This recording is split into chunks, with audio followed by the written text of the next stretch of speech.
our next speakers are a country that I have a couple of friends from there, from Kenya, and I am so honored to have Dallas Tampati, Esther, Estela, and Blesh in the next panel. And I think they are ready to. Esther, are you ready? Thank you very much. Good morning, good afternoon, good evening from wherever you're tuned in. Welcome to our panel this morning. Our panel is about promoting agroecological solutions in Kenya. And I am Esther Ngumbi. I will be facilitating this panel. I'm an assistant professor at the University of Illinois at Urbana-Champaign. And I'm glad that I'm joined by esteemed panelists, and I will allow them to introduce them. But before they say, I will, so I'm joined by three panelists.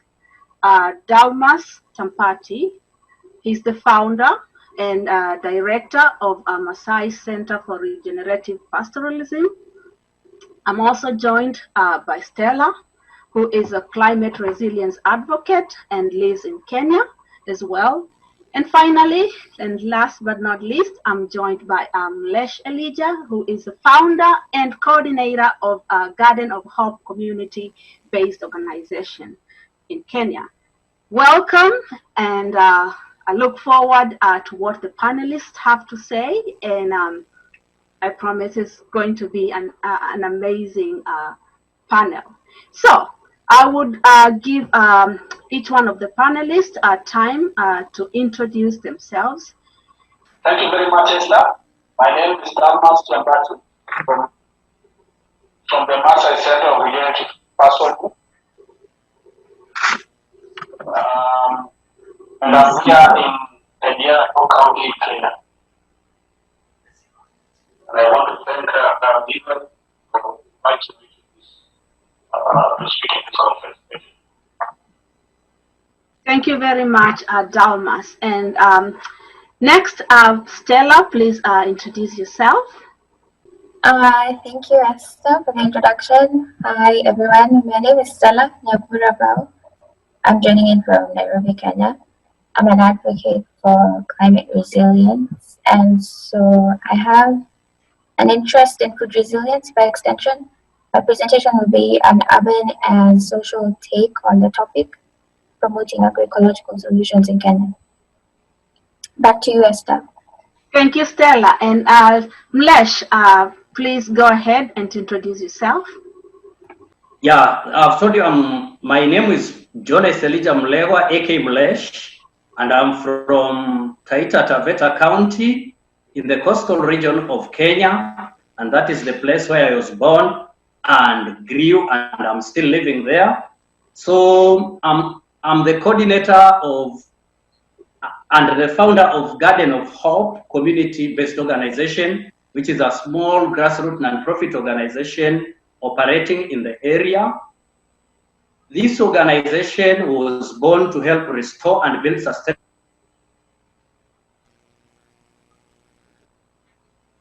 also health, environment, and agricultural resilience.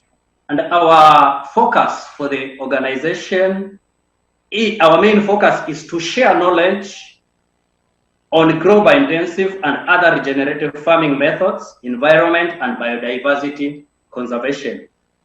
We also have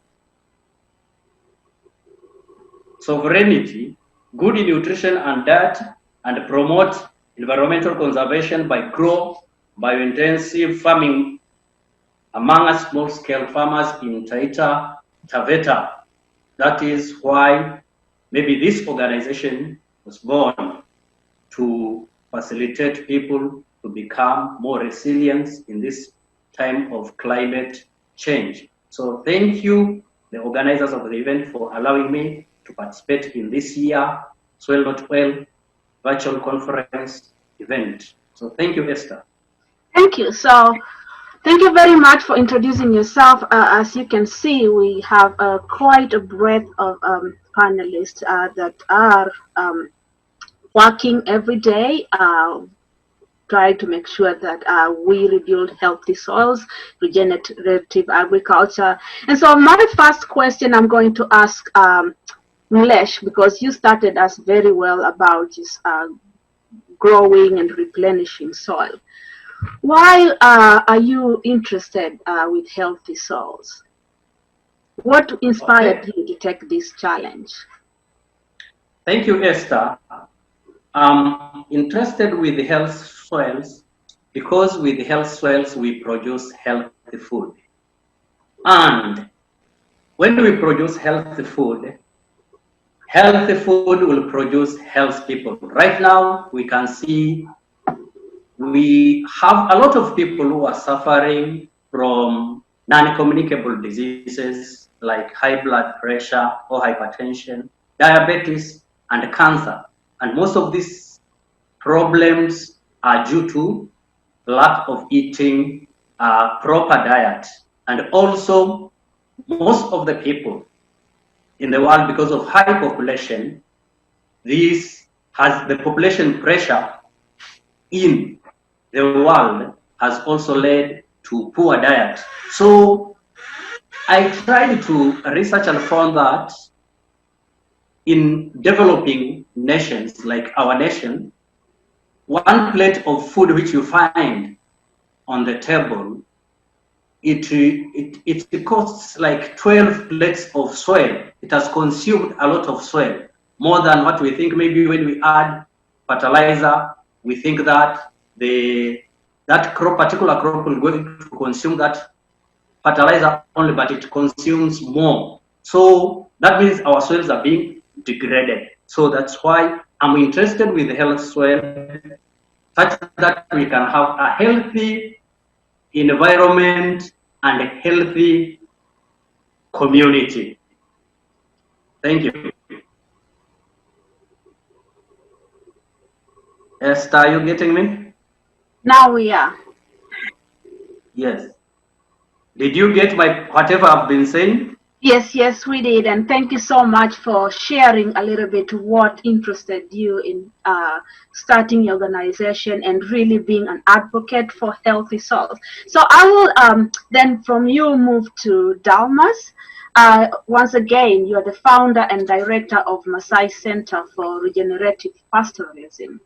So I want you to share with us and with the rest of the people that are tuned in, what really motivated you to start the Maasai Center for Regenerative Pastoralism?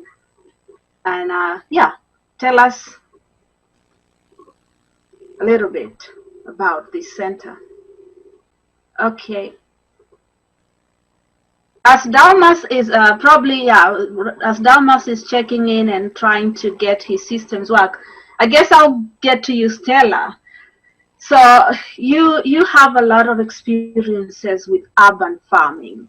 So please tell us about what inspired you to, first of all, believe in farming and to start the projects that you are involved in.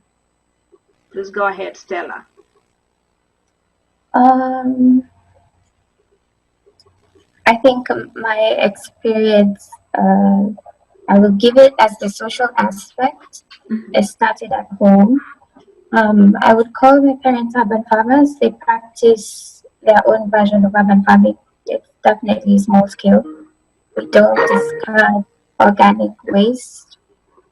That's compost for the farm. And over time, my mom has become more and more interested in seed banks.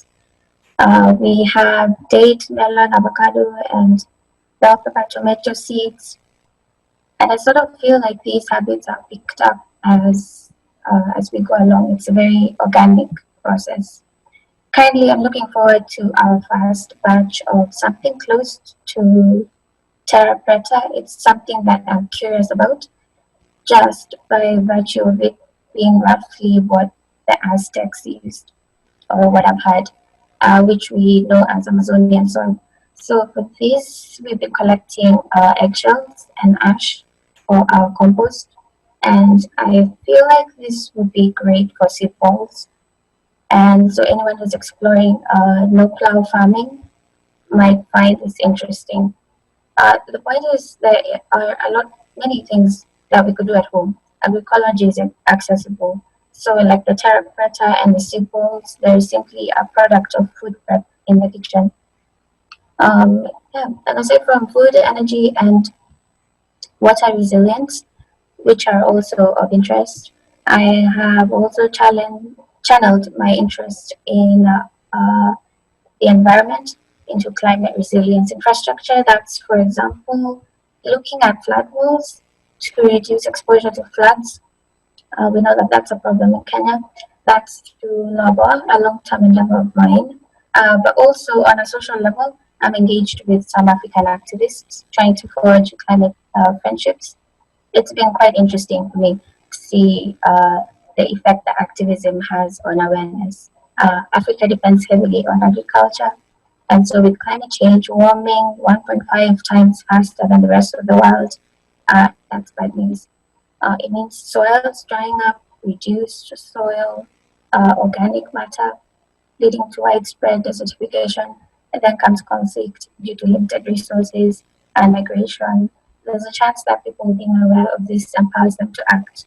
A good example of this, the campaign Act on Sahel. I don't know if you guys know about it. Similar to the Great Green Wall of Africa, which altogether address the issue of the encroaching Sahara Desert, and for which hundreds of millions of trees have been planted so far. So I think that's, in a nutshell, what I would like to say about that. Okay, I think, yeah, so we still can't hear Dalma. So I will move again to Mlesh.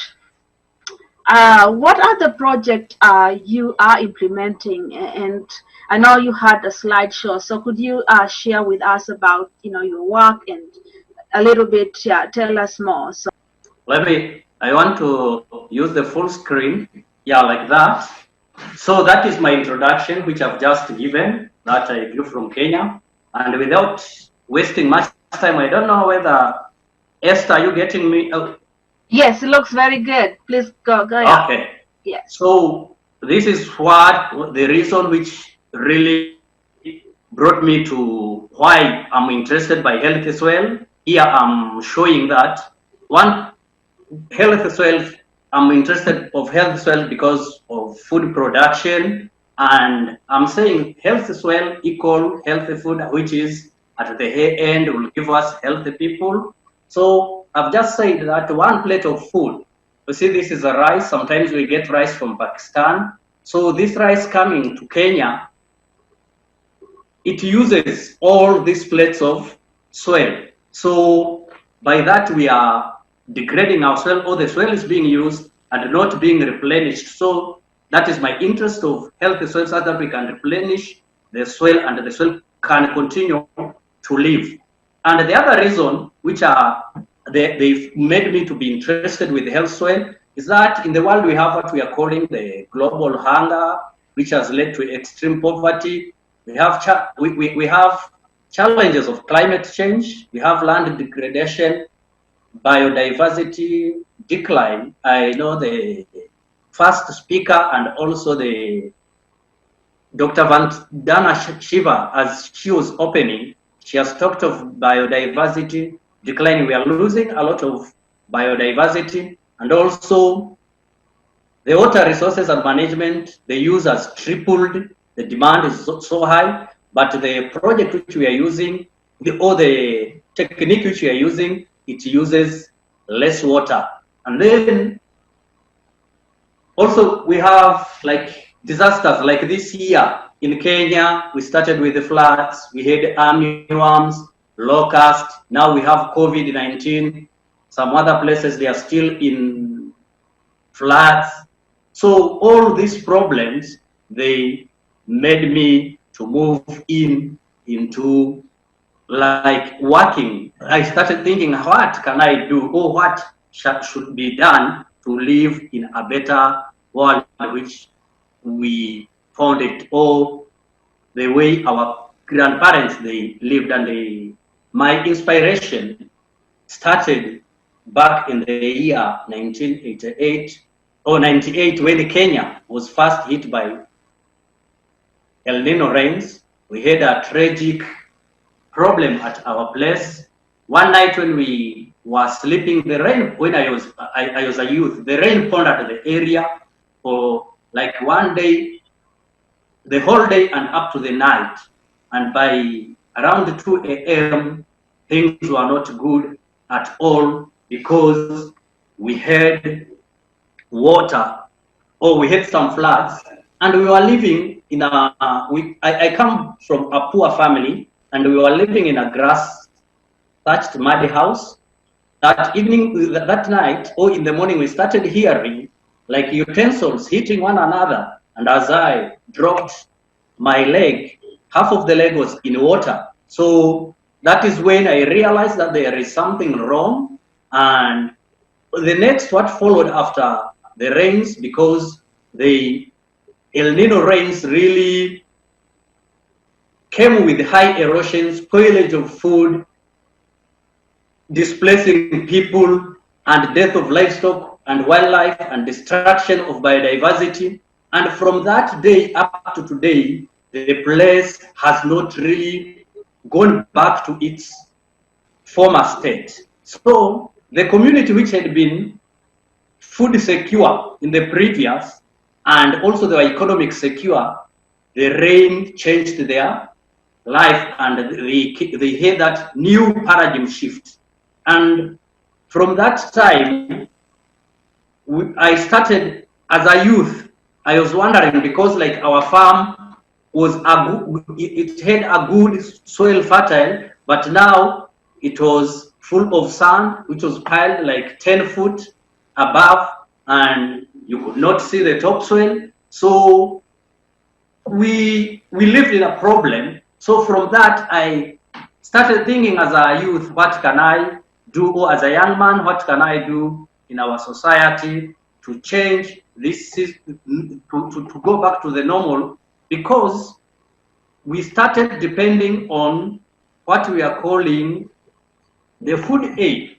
And in the previous, we had everything. So after we started depending on the food aid, people started also becoming sick. They turned sick. Like in the long time ago, we used to know that like high blood pressure, diabetes, these lifestyle diseases, they were for the rich, but they turned even the poor people. They were living with these diseases. They started dying because of these diseases, and I realized it's because of they are in a very they are with a lot of stress. They are managing stress, and when you are in stress, anything can happen, and you are not eating a balanced diet.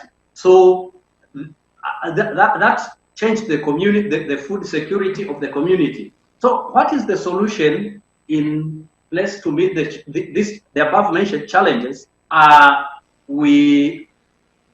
started looking for a solution, and from the year 2000, I joined Daystar University to study management and development, that is community development. And from there, also I started looking for the better solution.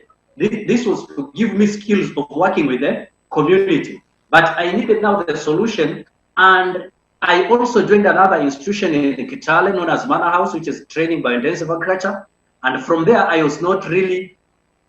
didn't have enough skills. And 2016, I managed to travel to US to Ecology Action in California. That's where I learned grow biointensive, which is a skill-intensive farming techniques that is not really labor-intensive, but it's a low-cost agricultural technology suitable for small-scale farmers. So after I learned that, I came back, and from 2017, I started developing Garden of Hope. So the technology which I'm talking of, the grow biointensive, it has 8 principles. And these 8 principles, one is deep plant preparation, composting, intensive planting, companion planting, whereby you plant crops, they grow as if they are in the forest, and there is carbon farming. Carbon farming is for food and also for compost, and calorie farming, whereby we are using very rich food which is rich, or crops which are rich in calories, and these are the root crops. And then it also emphasizes on open pollinated seeds. And then we have that whole farming system. When you apply the 8 principles together, that means you'll be able to develop and grow your farm. Also, by that, you can see whatever I've shown, this method of farming is uses like 67 to 88 less water, because as you double dig and use a lot of compost, the compost holds itself 6 times in water. As it gives nutrient, it's also a storehouse of nutrient and also a home of water, because it's a sponge-like. So it soaks in water, and then 50 to 100 less purchased fertilizer. Farmers can be able to make their own compost or use farmyard manure, and 99 less inert convention, which is used in conventional agriculture, because of using the material which you have. And if you are digging, you prepare a small bed which is 100 square feet bed, and you deep dig it through a process we are calling it double digging, such that the root of you break the hard pan, and it becomes like 2 feet pond, but it's covered with soil and it stores water inside. And then we have this method produces 2 to 6 times more food crop, and it builds soil fertility, which leads to sustainability, and through carbon sequestration, whereby when we are using like organic matter, or we are using compost, the organic matter takes in some of the carbon. And also this system, it leaves half of your farm forest, which now when you plant trees, the trees or the forest is there will be sinking in carbon and not letting the carbon to go to the atmosphere. So thank you, Mlesh, can you pause for a moment so that at least we get to hear from Dalmas, and you will continue. So just hold on those good thoughts. And if you would just pause for a moment, and Dalmas, once again, I really want to get to hear about the Maasai Center. And before I get to Stella, so could Dalmas again, and so unless you would stop sharing the screen for a bit so that we can get Dalmas. Okay, thank you. Okay, Dalmas.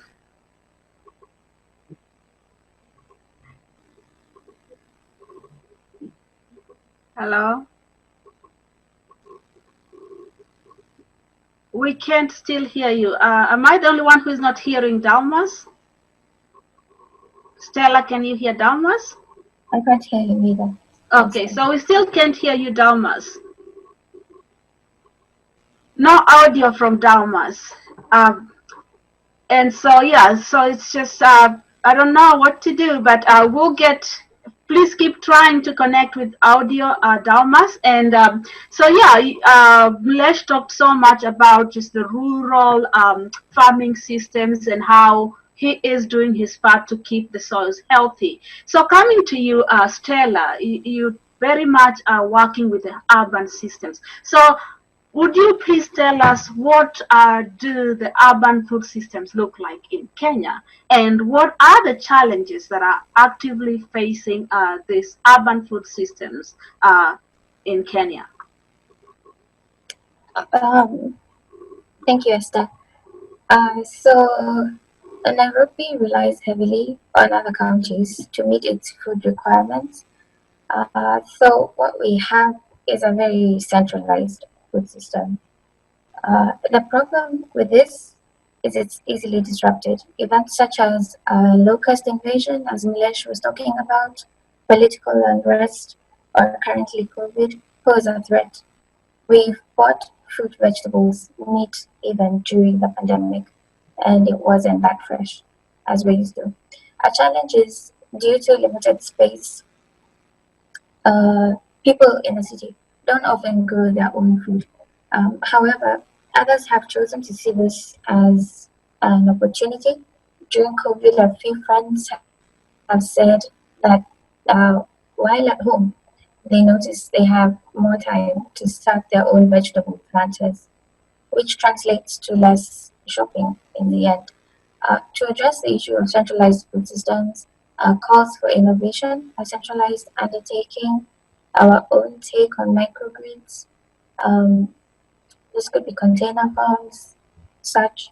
So, but with this solution, another familiar challenge comes in. It reminds me of the Global Plastic Free July Challenge last month. Going plastic free is not accessible to everyone. In fact, you could argue that it's for the privileged. Not everyone can substitute a plastic cup or a bottle, and in some cases, plastic bag with a tumbler or a coffee mug. In the same way, talking about microgrids as a solution favors a few. It's not that accessible to the urban poor, which is due to limited access to land. Even so, they still find ways around this. For example, in Kibera, a slum in Kenya, you'll find people growing food in gunny bags. We call them gunia. But also on the flip side, others end up farming in places that might be toxic, which compounds the food problem. So the issue of access to land brings me to another issue, the issue of land governance. The poor in Nairobi, about 55%, that's around 2 million people, occupy 5% of the total urban residential land area. It's really crammed. So if food is a human right, as we say it is, then by extension, you can make the case that access to land for the production of food for the urban poor is also a human right. And there is a solution for this within land governance. Community land use rights are recognized. So maybe it's just a matter of offering the urban landless access to land where they can grow their own food. And possibly they live without the constant fear of being evicted. Now, I understand that this is not that straightforward. We envision a world where no one's left behind. It is projected that there will be a higher urban population in the future, which then means a higher population of urban poor. If the issue of land governance is not resolved, food insecurity will persist into the future, and ultimately will be further away from urban food resilience or urban food security than we are now. I would like to pause just for a minute to check back with Esther. Do we have Dalmas? Dalmas, could you try again? Dalmas? We still don't have audio. Hello, okay. Dalmas? We still can't hear you. Dalmas?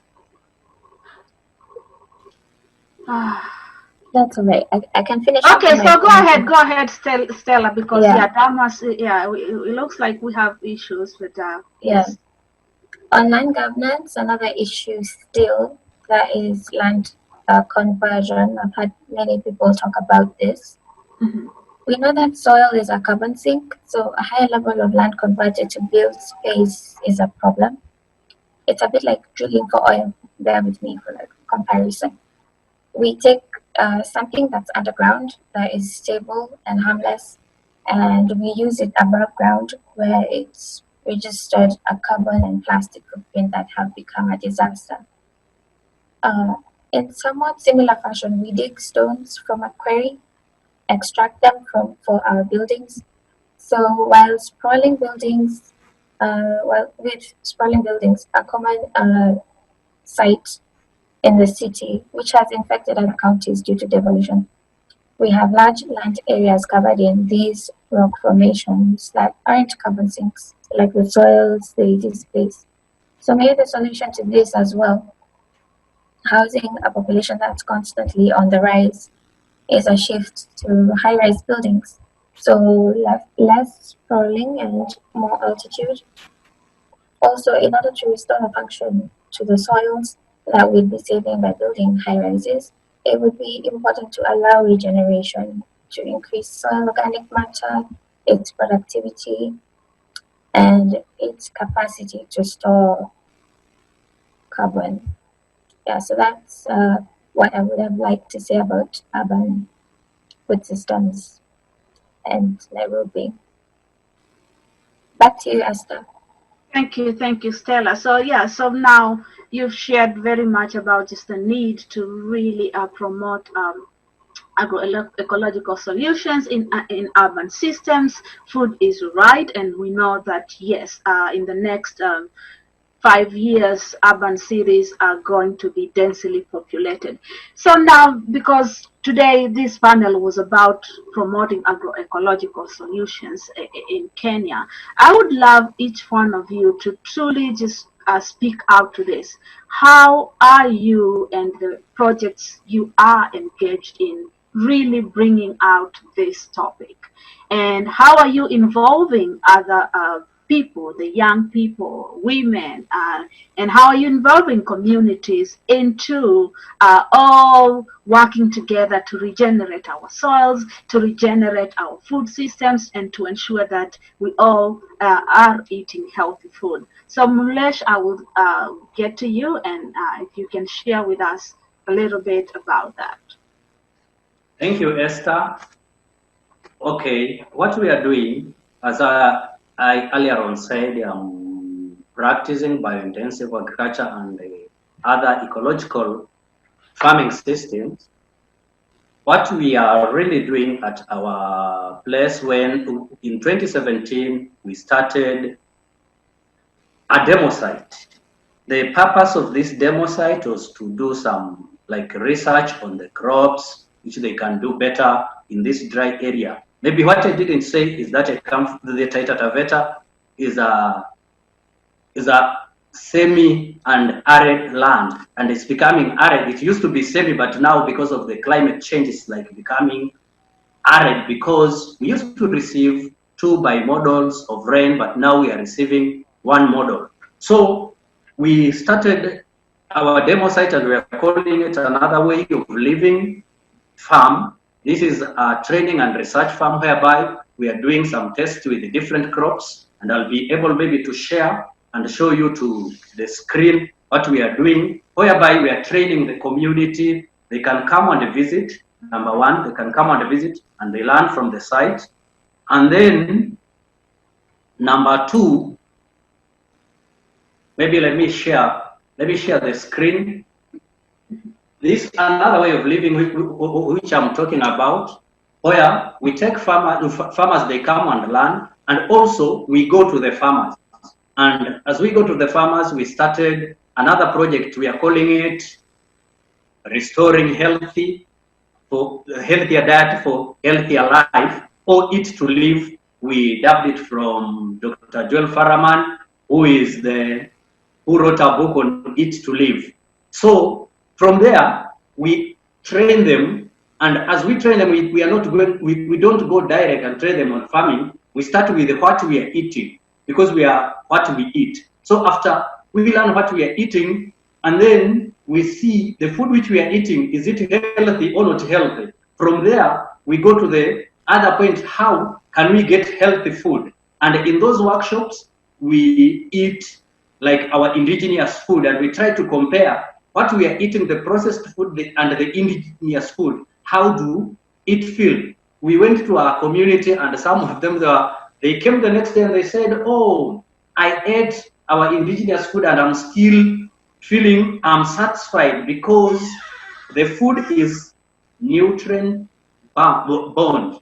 And also through that we visit the community, and we have some satellite projects with the community, whereby we are training them to grow soil, to plant trees. And then we felt also it's good to interact with small children, because children, they're like the blank papers. Their mind is like a blank paper, like this paper. Maybe I can show it here. It's blank. So the mind of the children is like this paper. So we start writing on this child the how to grow natural food and to take care of the environment such that they become good stewards of environment.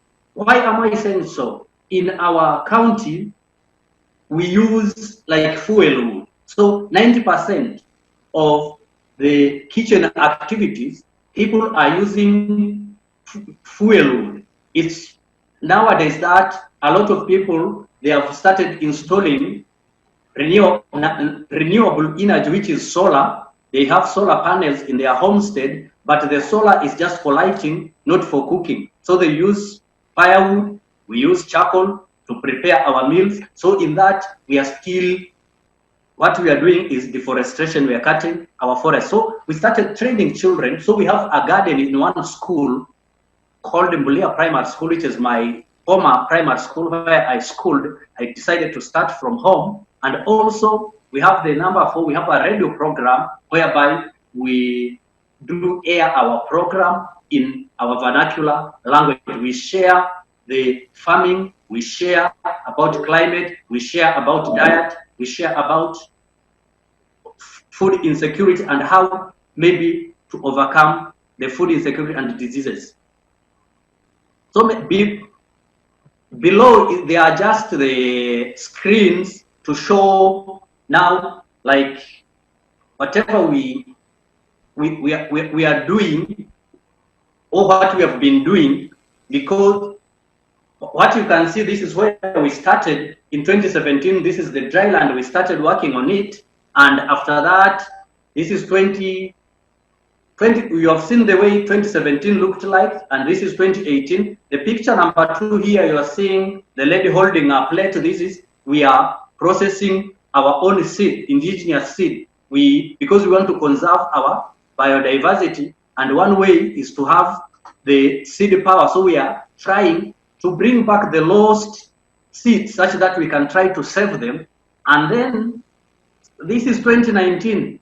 The grow biointensive growing our crop. You can see we have some crops. These are healthy crop. You can see here I'm holding, this is alfalfa or lucerne, which we are using for composting. And you can see in a dry land, we managed to produce some carrots, and we have a lot of squash.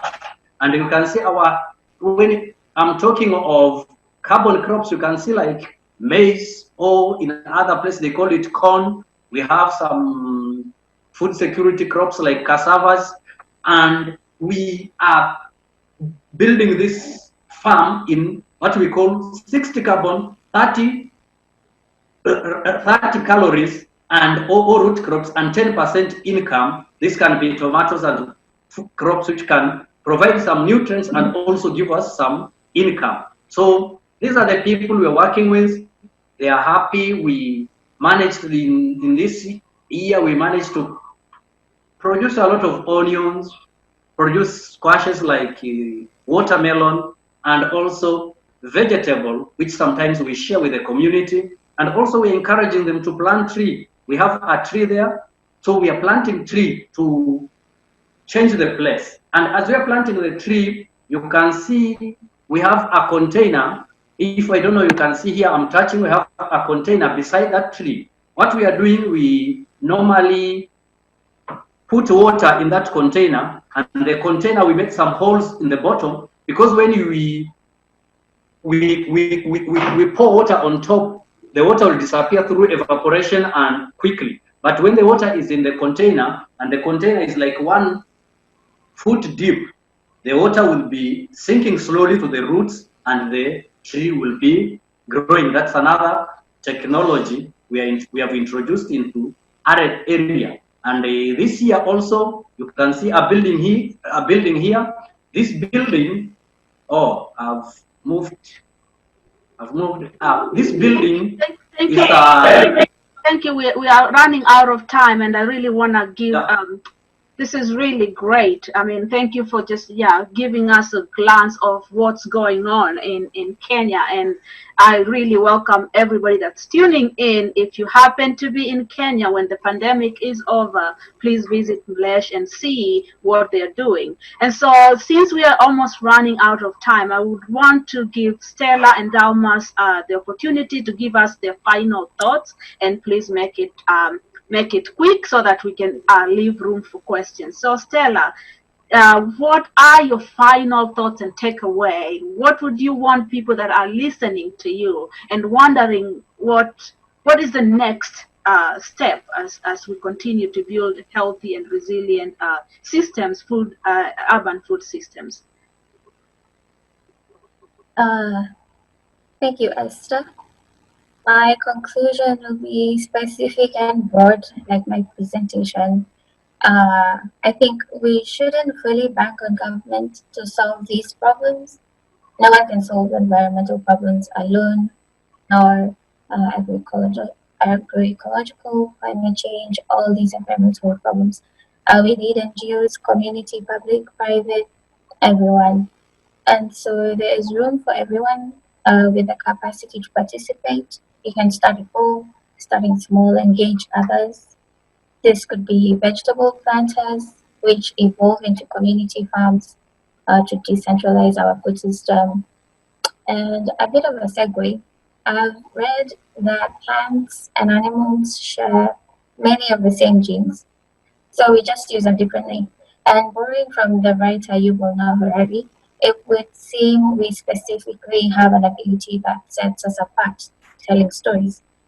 And with regard to land governance, he says nations, borders, money, all of these things are unimagined reality. So do we recognize that land doesn't belong to us?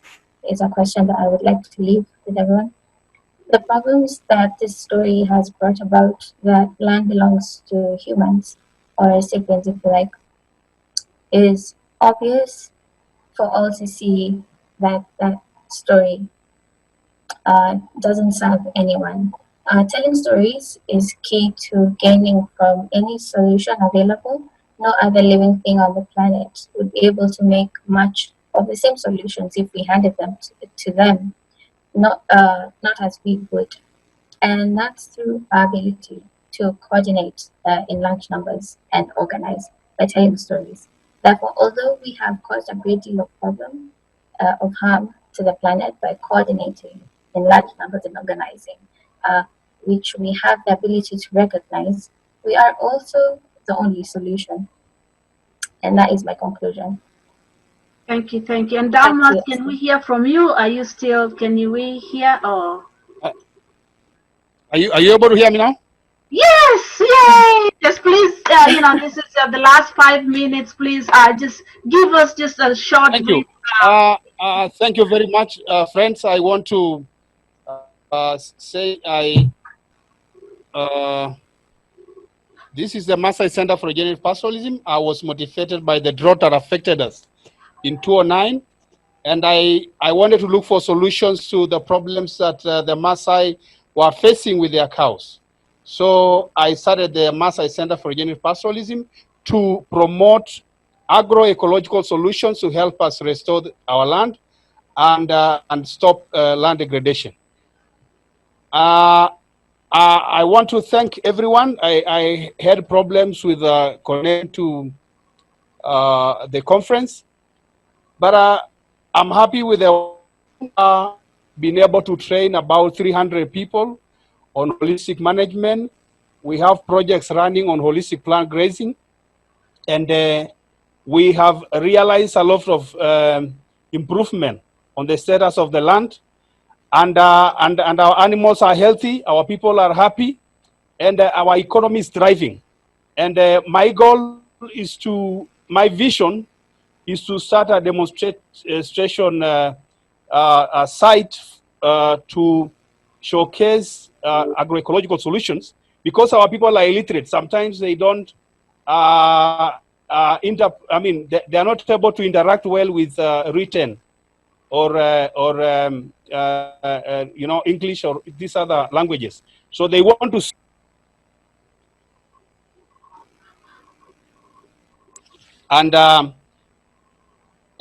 That's my vision in the next 5 years. Yeah. I want to start the center so that we are able to demonstrate to them these solutions. And I'm very happy. And my conclusion is that we should all work together to help Mother Earth to become a better place for all of us and for future future generations. Thank you. Thank you. And I know that I wanted to share just pictures that you shared with me. Can you see them? Yeah, Yes, that's a, Yeah. So I the just first wanted picture. to just okay.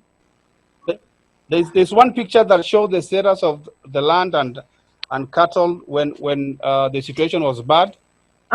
Maybe you can show the picture Okay. down there. Second, if I would. 1 second. Okay. Okay. Let me see if I can move it.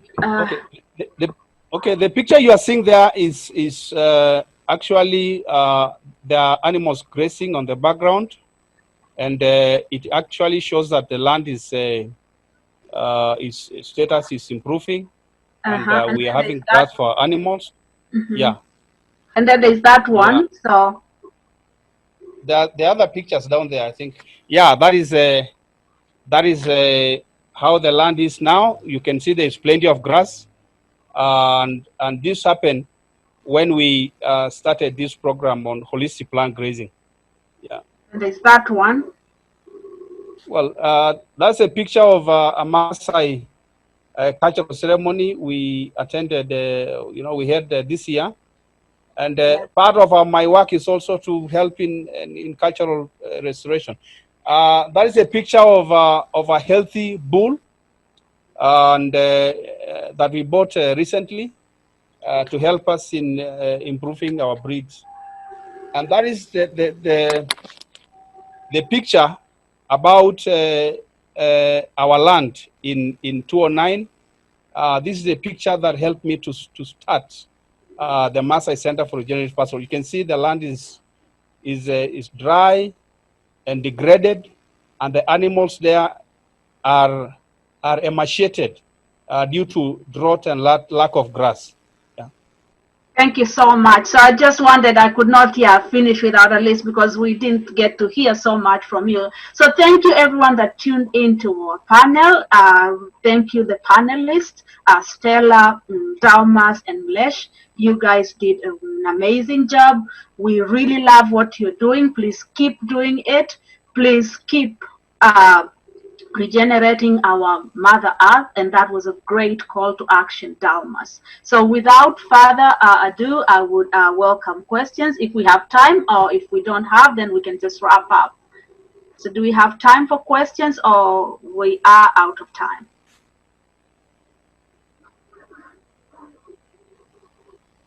Do we have any questions that came in through, or we?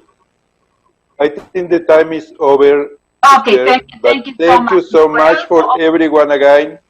Thank you once again. Thank you the panelists, and have a beautiful day. Bye. Thank you. Thank you everyone. Thank you so much, Esther. Amazing.